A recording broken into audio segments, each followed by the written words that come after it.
Sir ప్రస్తుతం జగన్మోహన్ రెడ్డి పరిపాలన చూసారు 5 సంవత్సరాలు. ఇప్పుడు కూటమి ప్రభుత్వం వచ్చింది. ఎలా అనిపిస్తుంది?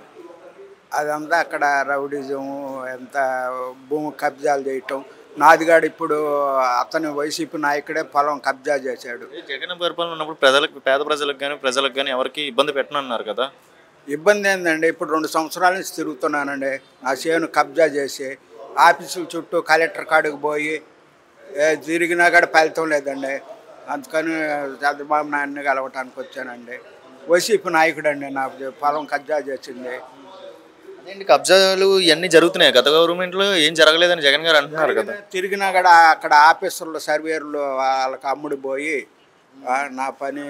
నా చేను పైరేయకుండా చాలా ఇబ్బందులు పెడుతున్నాడండి.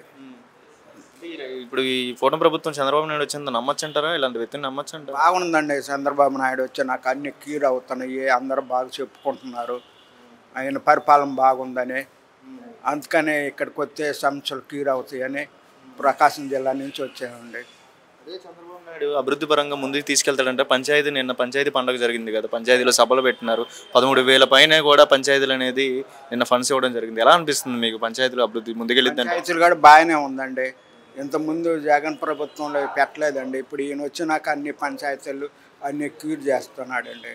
ఈయన పరిపాలన బాగానే ఉందండి. పవన్ కళ్యాణ్ నమ్మచ్చంటారా? సినిమా యాక్టర్ పవన్ కళ్యాణ్ నమ్మచ్చంటారా? ఆయన్ని గెలిపించుకున్నారు కదా.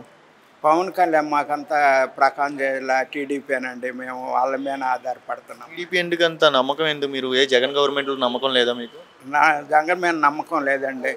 జగన్ ప్రభుత్వంలోనండి మా భూమి కబ్జా చేసింది. టీడీపీ గవర్నమెంట్లో కబ్జాలు చేయట్లేదా? చేయటం లేదండి. ఏం లేదు, టీడీపీ ప్రభుత్వంలో క్యూర్ చేస్తున్నారండి.